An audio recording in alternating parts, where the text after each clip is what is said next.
नमस्कार साथियों, T4 teacher के YouTube चैनल पर आप सभी का हार्दिक स्वागत है। आज के इस वीडियो में हम रेलवे सामान्य विज्ञान के 15 महत्वपूर्ण प्रश्नों को कवर करेंगे और यह रेलवे सामान्य विज्ञान का हमारा 8वां पार्ट है। तो चलिए बिना किसी देरी के आज के इस वीडियो को शुरू करते हैं। वीडियो अंत तक देखिए। वीडियो अच्छा लगता है तो लाइक करें, शेयर करें और चैनल को सब्सक्राइब कर लीजिए ताकि प्रतिदिन सुबह 11 बजे यह क्लास आपको मिल सके। पहले प्रश्न की ओर बढ़ते हैं। पहला प्रश्न है, किस वैज्ञानिक को चिकित्सा का जनक कहा जाता है? हमें बताना है कि किस वैज्ञानिक को चिकित्सा का जनक कहा जाता है। हिप्पोक्रेट्स को, एडवर्ड जेनर को, डार्विन को या फिर हेकल को। तो चिकित्सा का जनक साथियों हिप्पोक्रेटस को कहा जाता है। ऑप्शन ए हमारा सही उत्तर हो जाएगा। प्रश्न संख्या 2 देखते हैं। लिटमस पेपर का प्राकृतिक रंग कैसा होता है? लिटमस पेपर जो होता है साथियों, उसका प्राकृतिक रंग कैसा होता है? हरा होता है, लाल होता है, काला या फिर बैंगनी होता है? तो लिटमस पेपर का प्राकृतिक रंग अगर आपसे परीक्षा में पूछा जाता है तो आपको बताना है कि इसका रंग, प्राकृतिक रंग जो होता है वह बैंगनी होता है।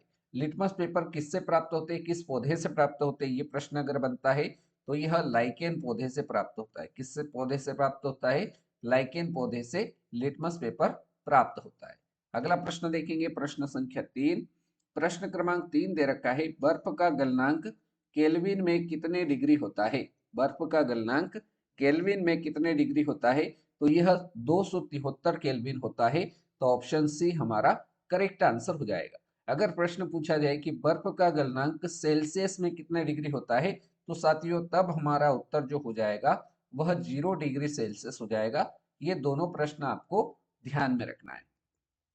अगला प्रश्न देखेंगे, प्रश्न क्रमांक 4। उसके पहले वीडियो लाइक कर दीजिए, शेयर कर दीजिए। प्रश्न संख्या 4 है, पेट्रोल की गुणवत्ता किससे अभिव्यक्त की जाती है? बताना है कि पेट्रोल की गुणवत्ता किससे अभिव्यक्त की जाती है। ऑक्टेन संख्या से, सीटेन संख्या से, कैरेट से या फिर इनमें से कोई नहीं। तो पेट्रोल की जो गुणवत्ता होती है उसको किससे अभिव्यक्त किया जाता है? इसको ऑक्टेन संख्या से अभिव्यक्त किया जाएगा। विकल्प ए हमारा करेक्ट आंसर रहेगा।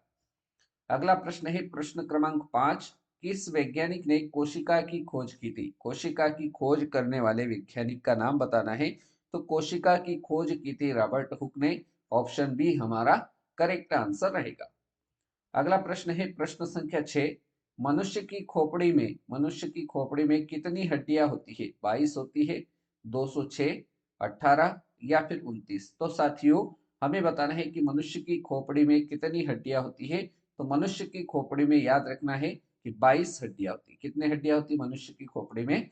हड्डियों की संख्या मनुष्य की खोपड़ी में 22 रहती है। अगला प्रश्न देखेंगे, प्रश्न क्रमांक 7।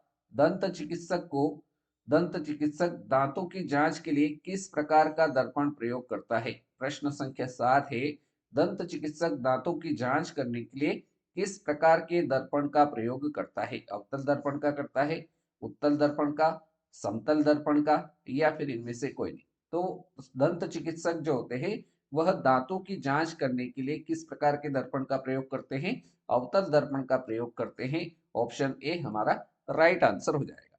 अगर आपसे पूछा जाए गाड़ियों में किस प्रकार के दर्पण का प्रयोग होता है, तो गाड़ियों में साथियों याद रखना है उत्तल दर्पण का प्रयोग होता है। ठीक है। अगला प्रश्न देखते हैं, प्रश्न संख्या 8। प्रश्न क्रमांक 8 है, धूप के चश्मे का पावर कितना होता है? धूप के जो चश्मे होते हैं उनका पावर कितना होता है? 0 डायोप्टर होता है, 10 डायोप्टर, 20 डायोप्टर या फिर 25 डायोप्टर? तो धूप के चश्मे का जो पावर होता है साथियों वह 0 डायोप्टर होता है। विकल्प ए हमारे इस प्रश्न का सही आंसर रहेगा। प्रश्न संख्या 9। शैवालों का अध्ययन को क्या कहा जाता है? शैवालों का अध्ययन को क्या कहा जाता है?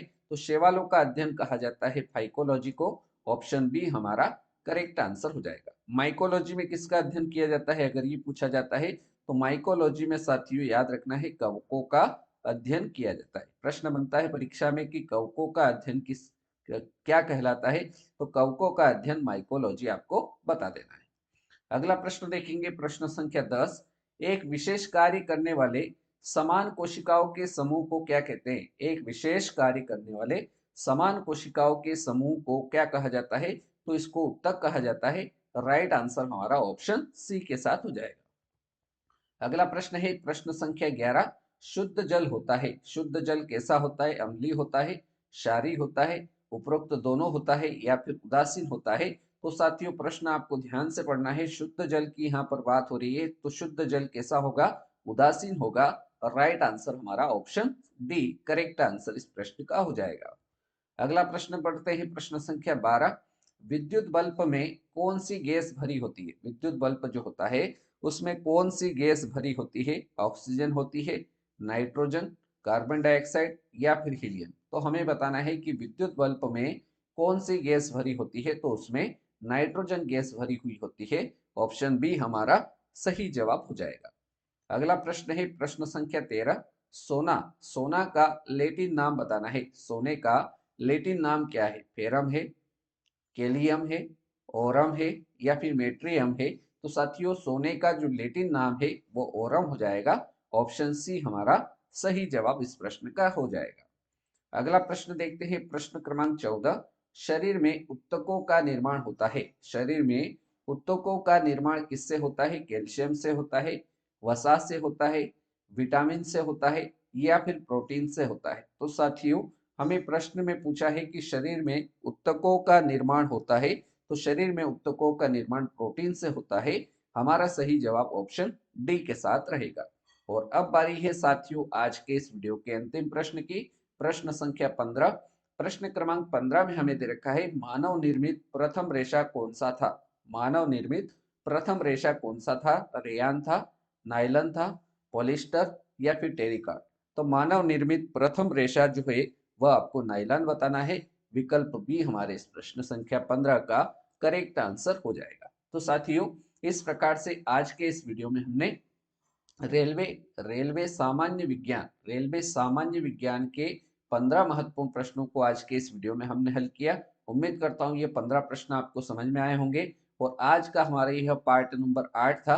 अगर आपने इसके बाकी पार्ट नहीं देखे हैं तो उसके लिंक वीडियो के डिस्क्रिप्शन में है, वहां जाकर आप इसके बाकी पार्ट देखकर रेलवे सामान्य विज्ञान की बहुत ही शानदार और अच्छी तैयारी कर सकते हैं। वीडियो अगर अच्छा लगा हो तो वीडियो को लाइक कर दीजिए, अपने बाकी सभी साथियों तक इस वीडियो को ज़्यादा से ज़्यादा शेयर करिए और चैनल पर नए हो तो चैनल को सब्सक्राइब कर लीजिए ताकि इस प्रकार के नए वीडियो आपको मिल सके। आपने इस वीडियो को अंत तक देखा उसके लिए आपको बहुत बहुत धन्यवाद। अगले वीडियो में मिलते हैं ऐसे ही शानदार प्रश्नों के साथ। तब तक के लिए जय हिंद, जय भारत, वंदे मातरम।